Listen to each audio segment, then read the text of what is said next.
Juror number 4 in C3, Michael McDowell. You are excused.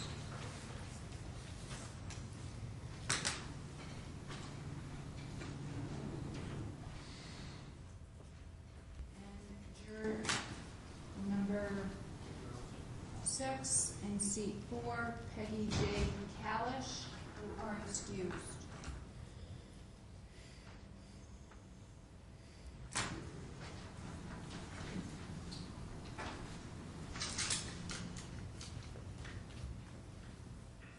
Juror number 15, Linda L. Young, here, thank you.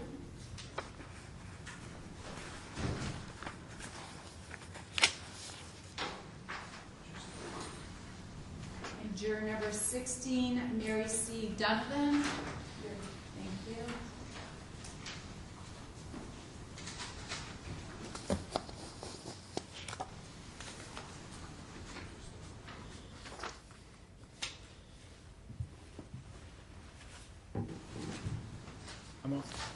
Your Honor, the Commonwealth is satisfied at this time. All right, defendant? We're satisfied, Your Honor. All right, very good. The remaining juror may be excused. Thank you very much. And ladies and gentlemen of the jury, you are our jury. All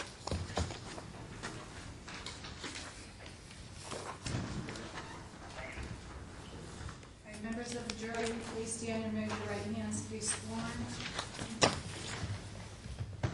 Solemnly swear that you shall well and truly try the issue between the Commonwealth and the defendant according to the evidence, so help you God. Please be seated. All right. Members of the jury, hearken to this complaint, docket 1498CR709, complaint 1 alleging violate harassment prevention order, and count 2 resisting arrest. Members of the jury, the defendant has pled that he is not guilty on each of these counts, and for trial places himself upon the country, which country you are. You are now sworn to try the issue. If he is guilty, you will say so. If he is not guilty, you will say so and no more. Members of the jury, hearken to the evidence.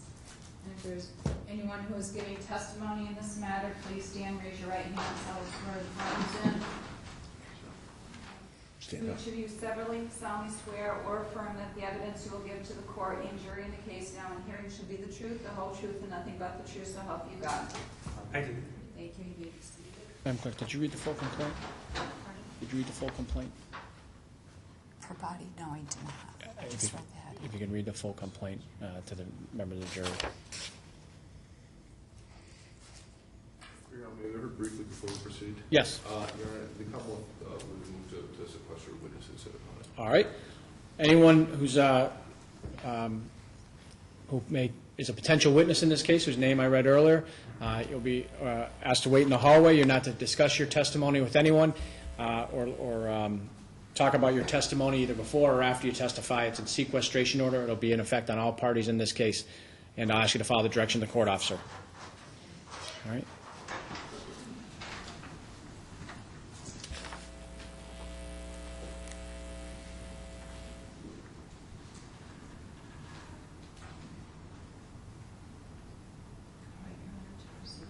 Yes. All right, members of the jury, count 1. Violate harassment prevention order alleging on April 15th, 2014. Paul Mokrzecki failed to comply with the court order to refrain from harassing the plaintiff or have no contact with the plaintiff. Issued under the provisions of General Law, Chapter 258E, Section 3, 5, or 6, or a protection order issued by another jurisdiction as defined in General Law, Chapter 258E, Section 1, in violation of General Law, Chapter 258E, Section 9. On count 2, alleging on April 15th, 2014, Paul Mokrzecki did knowingly prevent or attempt to prevent a police officer as defined in General Law, Chapter 268, Section 32B, who was acting under color of his or her official authority from effecting an arrest by 1, using or threatening to use physical force or violence against a police officer or another, or 2, using some other means which created a substantial risk of causing bodily injury to such police officer or another in violation of General Law, Chapter 268, Section 32B. Thank you. Now, to this complaint, the defendant has pled not guilty, and for trial places himself upon the country, which country you are. You are now sworn to try the issues. If he's guilty, you will say so. If he is not guilty, you will say so and no more. Now, hearken to the evidence. Now, I also have some preliminary instructions to you with regard to this case. Just a couple things, both housekeeping and logistical.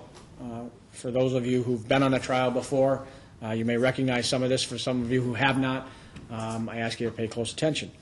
There are some legal principles that go part and parcel with our jury system. Now, as jurors, you are the judges of the facts of the case. That is, you are the sole and exclusive ones who determine what the facts are of the case. One of my jobs is to not only make sure that there's a fair trial and that the rules of evidence are followed by the parties, but also to instruct the jurors on what the law is in the case. I'm the one who tells you what the law, and you must accept the law as I tell it to you. But you are the sole and exclusive finders of facts about what the facts are in this case. Now, as I said, this is a criminal trial, and there's 2 charges against the defendant. You heard one is violation of a harassment prevention order. I'm going to formally charge you at the end of this proceeding as to what the elements of that offense are, what the Commonwealth has to prove. But I want to give you an outline so you know what to listen for as you're going through this hearing as to what the allegation is. Violation of a harassment prevention order has 4 elements to it. 1, that a court issued an order that ordered the defendant to do something such as refraining from harassing or contacting somebody. 2, that order was in effect when the violation allegedly occurred. 3, that the defendant knew the terms of the order were in effect. And 4, that the defendant violated the terms of that order in some meaningful way, as I'll further define it later on. But those are essentially the elements the Commonwealth has to prove beyond a reasonable doubt to prove that charge. The charge of resisting arrest is somewhat self-explanatory, and I'll further define it for you later on in the trial, but just to give you a summary of what the Commonwealth would have to prove in order for you to find the defendant guilty of resisting arrest. First, that the defendant prevented or attempted to prevent the police from making an arrest. That the officer was acting under color of his authority. 3, that the defendant resisted either by using or threatening to use physical force or violence or some other means which created a substantial risk of causing bodily injury to the police officer. And 4, that the defendant did so knowingly, that is to say that the defendant knew at the time he was acting to prevent an arrest by a police officer acting under the color of his authority. And I'll further define that for you formally as we get through later on in the trial. Now, you remember, though there's a complaint in which alleges the defendant is charged with allegations, that complaint is not any evidence of guilt. It's just the formal manner in which we get a charge to come to court. You can't draw any inference of guilt from the fact that there's a complaint that issued against the defendant. In fact, he's presumed innocent at this point. And that's true in any criminal case. The law provides that a person is presumed innocent until they're proven guilty beyond a reasonable doubt. That law requires the prosecutor, and we'll be calling Mr. Russo the Commonwealth during this trial, to prove that the defendant is guilty beyond a reasonable doubt. It doesn't require a defendant to prove that he's innocent, and doesn't require a defendant to put any evidence into the trial whatsoever. Now, at the end of trial, you must find the defendant not guilty unless the Commonwealth has proved beyond a reasonable doubt that the defendant has committed the offenses with which he's charged. Now, what's the order we go? First, the Commonwealth, they have the burden. They'll go first in presenting the evidence in the case. And the evidence, let me back up. First, what we'll do is we'll have opening statements from the attorneys. Now, the opening statements are not evidence. They're just the statements from the attorneys telling you what they think the evidence will be. Now, the Commonwealth has the burden of proof, and they're allowed to go first in the presentation of the opening statements. The defendant may or may not make an opening at that time. It's entirely up to them, because remember, at that point, the Commonwealth has the burden of proof. But I remind you, the opening statements of counsel are not evidence. Next, the prosecution will start presenting the evidence in the case, and during the course of the trial, you'll have the evidence. It'll largely come, I expect, from the testimony of the witnesses. under oath in the witness box. That's considered evidence. There may be exhibits or there may not be. I don't know. But then you'll hear all the evidence there is in the case. And then at the end of the case, there'll be closing arguments by the lawyers. That's when the lawyers get a chance to sum up what they suspect the evidence, what result the evidence should point you toward. The Commonwealth, having the burden, will get the last word. The defendant will have the opportunity to make the first closing argument, and the Commonwealth will make the last closing argument. After that, I'll give you instructions on the law. That is, I'll formally define the elements of the offense. I'll tell you other legal principles of law that you can use in your deliberations as jurors. And then after, once that whole process is through, you'll go back and deliberate in your jury room as to the charges in this case. Now, I need you to understand a few things as we go through the course of the trial. Not only is it your job to find the facts of the case and my job to give you the law in the case, but I'm also here to ensure that both parties have a fair hearing and that the rules of evidence are followed. As such, I may be ruling on objections. The lawyers may stand up and object. They're not going to tell you why they're objecting. Anything like that must be done at the sidebar out of your hearing. Now, some people get frustrated and say, why is that done out of here? Are you trying to keep something from us? It's actually just the opposite of that. When objections are heard and the lawyers are heard at sidebar, it's done to make sure that the evidence that you do get is properly before you under our rules of evidence, and that the only evidence that you're considering is relevant and properly admissible evidence. So that's why we may have to argue that at the sidebar. And the lawyers, by objecting or doing anything like that, are doing, frankly, what they're obligated to do under their ethical rules and their obligations to their respective clients. So please don't hold it against either counsel for objecting during the course of the trial or asking to see me sidebar. It's frankly their obligation, in not doing so could result in ethical problems for them. So I advise you of that. Now, I have no opinion as to the result in this case. That is entirely up to the jurors who are deliberating in this case. If you perceive that I have any feeling about the defendant's guilt and innocence in this case, please disregard it. I assure you I don't, and if you think I do, disregard it because it has no merit. It's only up to you to decide whether or not the verdict in this case should be guilty or not guilty. And now I've told you about your verdict being something that the jury decides, but it must be based on the evidence in the case. Any verdict you reach must be based on the evidence. Now, as I told you, opening statements and closing arguments are not evidence. The testimony of the witnesses are evidence, and any exhibits that are admitted into evidence. Questions to witnesses by lawyers are not evidence, no matter how artfully phrased they are. The only evidence you may consider is the answer if given to such a question.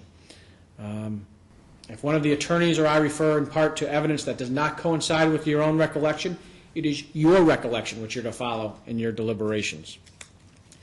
This is a criminal case, but you're not to concern yourself with possible punishment or sentencing that the defendant might face if convicted of either charge.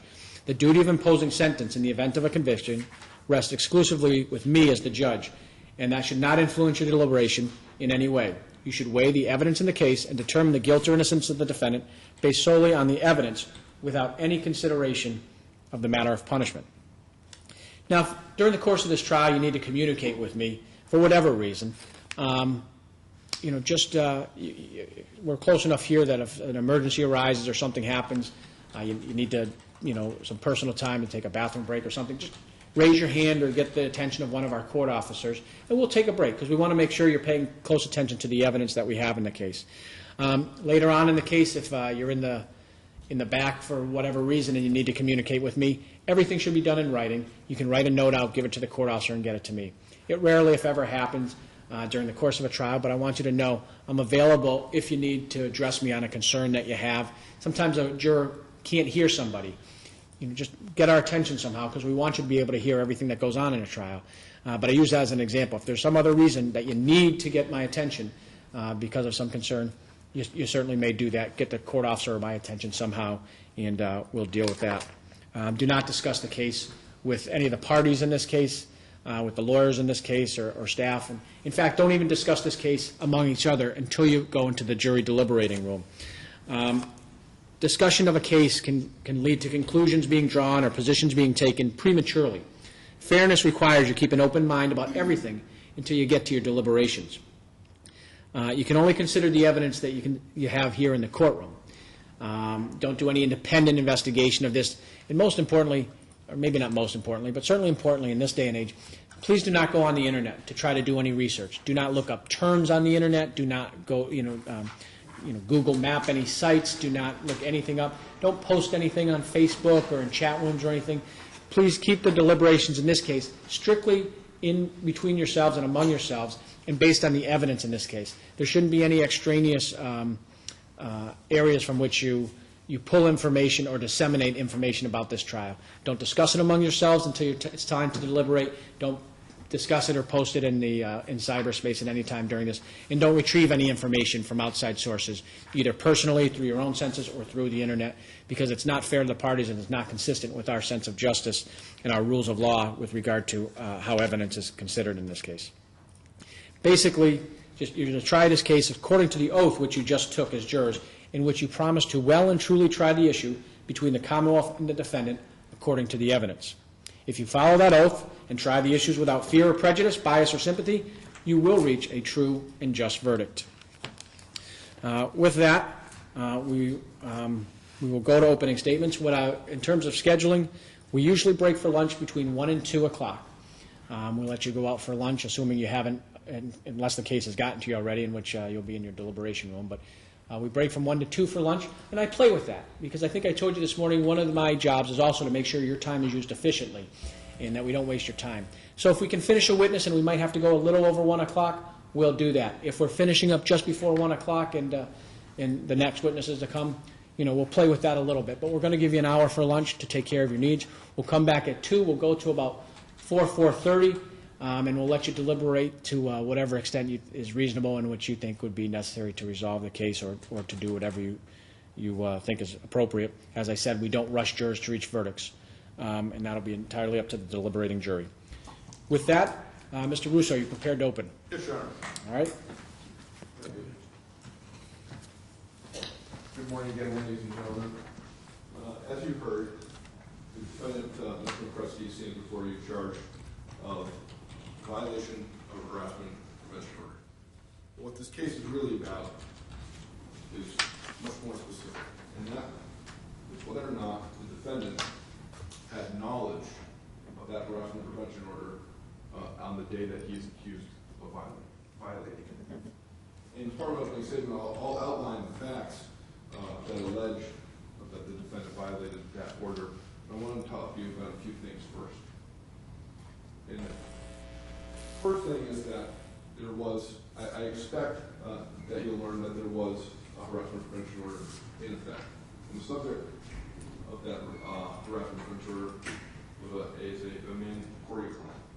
You won't hear from Mr. Klein on the Commonwealth's behalf because the trial today is about the violation of that order.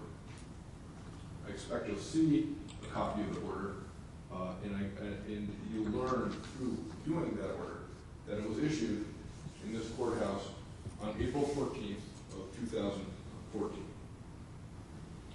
I also expect that you'll hear after that the subject of that order, Mr. Klein, his stepfather,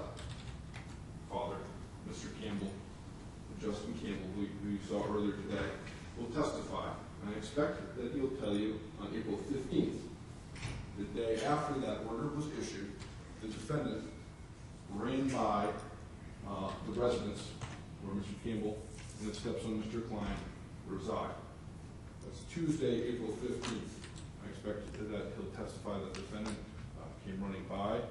Mr. Campbell knows the defendant, and he knew that there was an order in effect against his stepson, and he knew that by running by the house, or he believed that by running by the house, that the defendant had violated that order. Now, as the judge instructed you, preliminarily, the defendant needs to have knowledge of this order in order for the Commonwealth to prove beyond a reasonable doubt that he did, in fact, commit the crime of violating the order.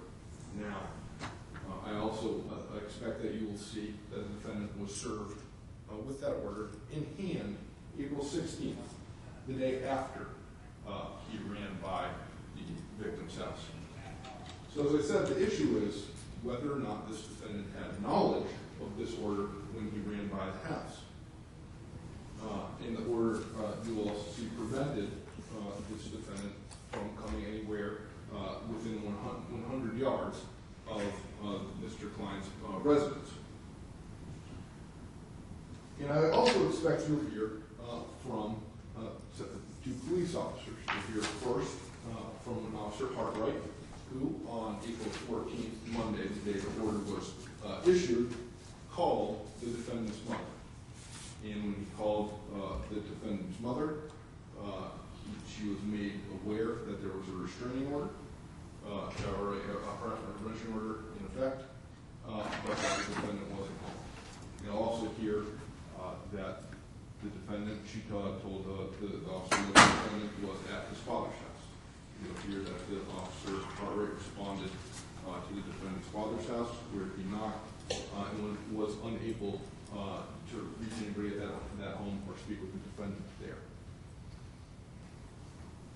I also expect you'll hear from Officer Costa, of police officer as well, and he spoke with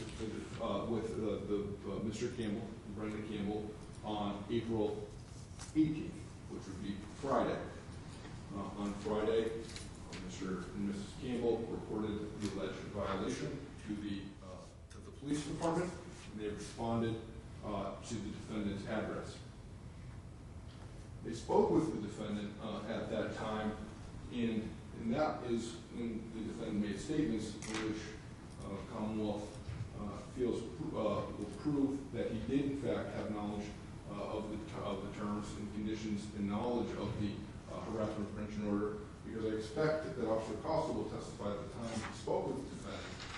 The defendant told him several things, and those things include the defendant said that he did in fact run by the house earlier in the week, but he went on to tell Officer that he believed that he could run by the house even though his mother had made him aware of the terms of that restraining order, and that he hadn't been served in hand yet, and he said that he could run by the house if he wanted to.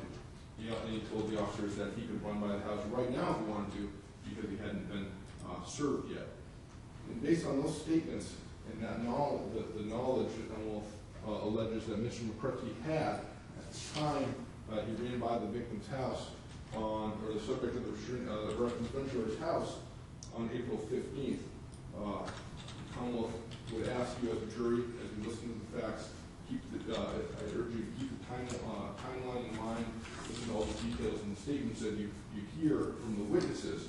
The Commonwealth will ask you to deliberate, and at this time find the defendant guilty. Thank you.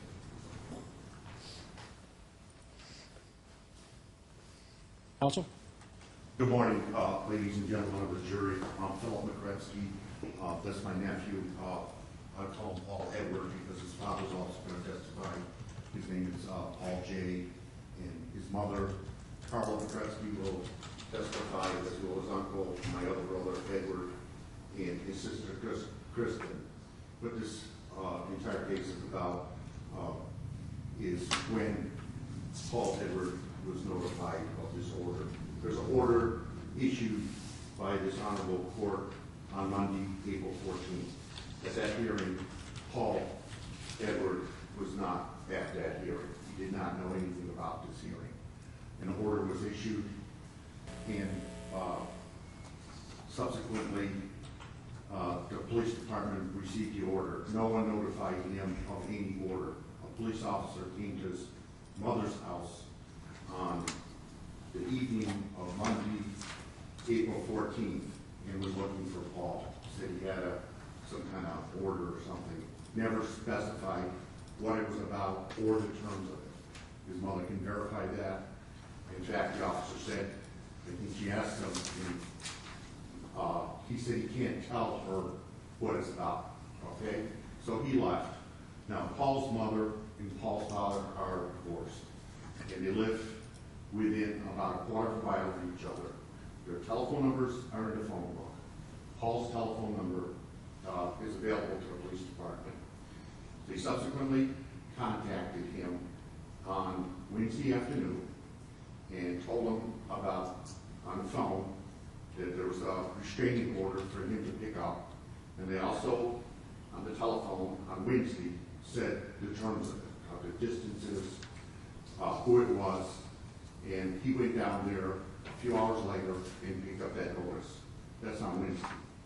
Now, they're alleging that he went by Tuesday running. Paul didn't go by running Tuesday. Paul runs a lot. He ran, his testimony would be, he ran on Monday. And on Tuesday was bad weather. It was raining, it was a jury day, it was snow to the after pages. And the other charge against Paul, that came down his house on the 18th. He said Justin Campbell said this happened that Paul ran on Tuesday. He didn't call the police, apparently, at all, that we're aware of. He went on Friday. And what he went on Friday about, what we believe, is something that Paul put on Facebook that he didn't like.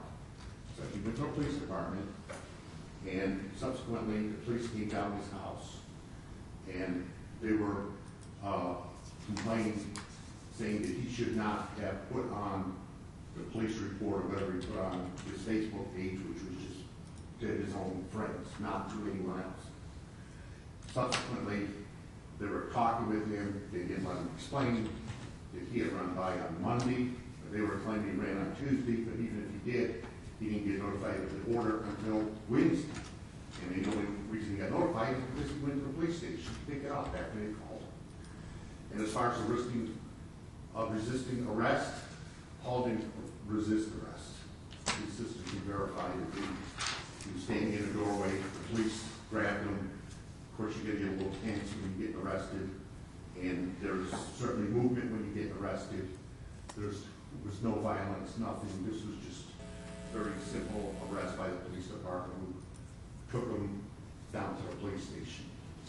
And our witnesses will show that Paul will testify. He's probably the best witness can tell you what happened that day. And his sister can explain to you what happened when he got arrested, because she was there, she was home. His mother can tell you what happened when Officer Cartwright came down.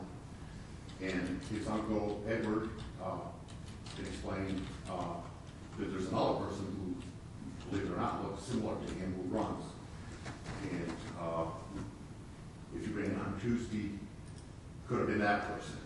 Okay, Paul did not run on Tuesday. He ran on Monday. Even if he ran on Tuesday, he didn't get the order till Wednesday, so he didn't violate the order. So we'd actually, when all the evidence is heard, certainly what I'm saying, what Attorney Russo saying is not evidence, it's what you hear, that you come back with not guilty verdicts. Thank you very much. All right, thank you, counsel. Commonwealth, you prepared to call your first witness? Yes, Your Honor, Commonwealth will call Justin Campbell. Very good.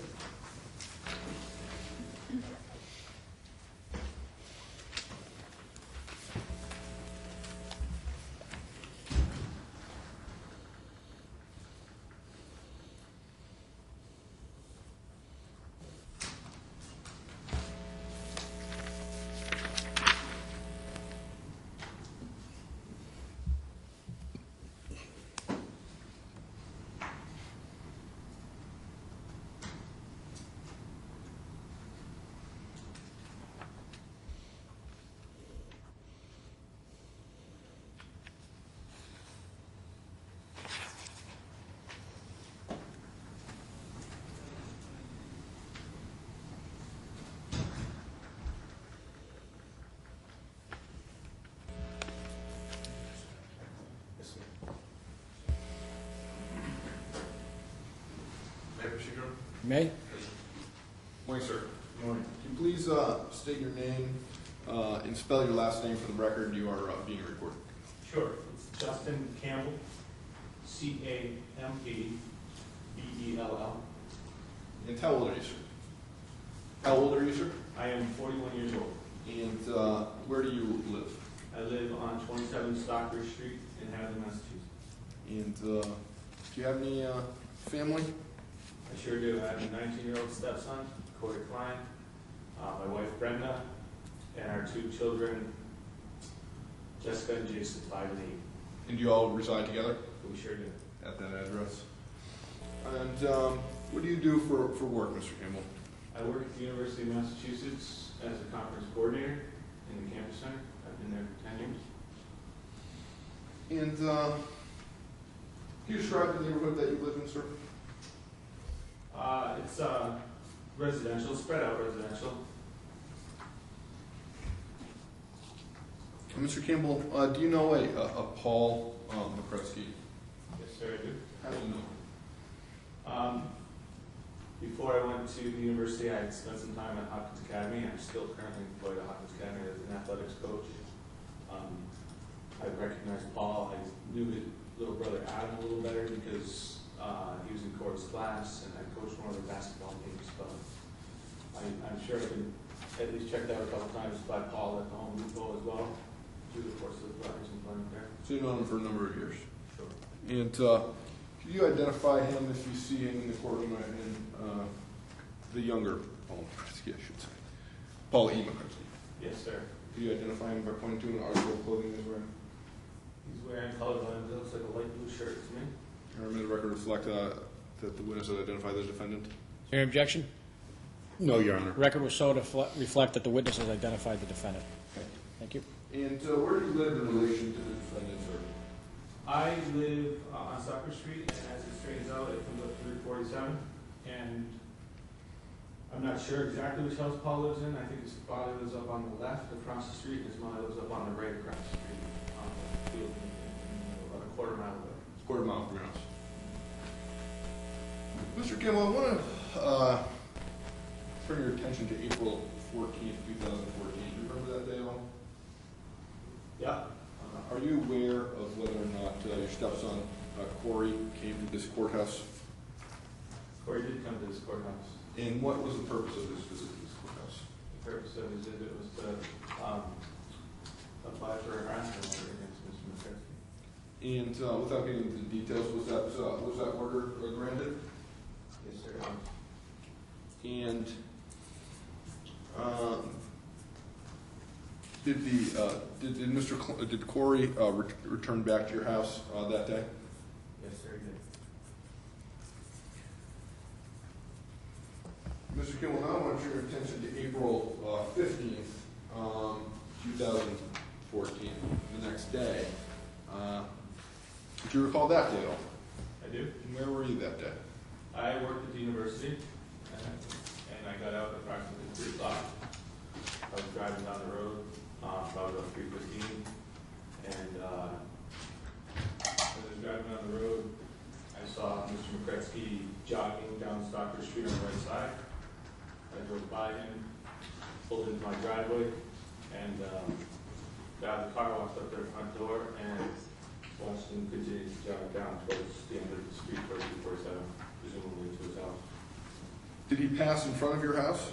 Yes, sir, he did. And where were you located when he did that? I was in the front door. I think intentionally had stopped to. So you hadn't entered. Sure it was him going back. So you hadn't entered your home yet?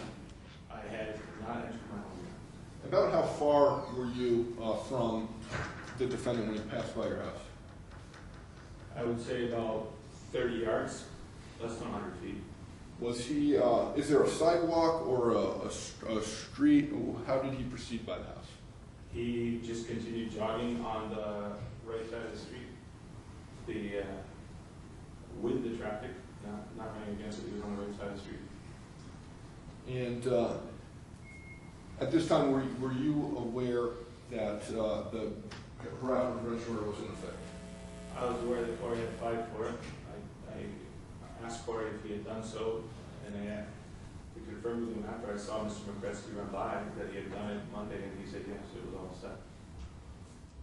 Did the defendant acknowledge you at all as he proceeded by? He didn't acknowledge me any more than to have a quick glance over to realize that I was looking back at him, trying to process why he would be running by my house. You made eye contact? Yes, sir. Was Corey home at the time? Corey was home. He was in the kitchen on the computer after Paul went by. I walked in, and I walked in, and Corey said, confirmed that he had processed the order, and I was just asking him, was it done yesterday? And he was like, yes. Even though as well as I do, I don't know exactly when the police serve an order, but I asked Corey, and he said it was done, and I said, well, I just saw Paul run by, be aware of that, and be careful, is what we tell Corey. Did you go to the police right then and there? I did not. When did you eventually go to the police? Yes, sir, I did. When did you do that? I went to the police on Friday midday, approximately 11:30 to 12 p.m. So that would be April 18th. Yes, sir.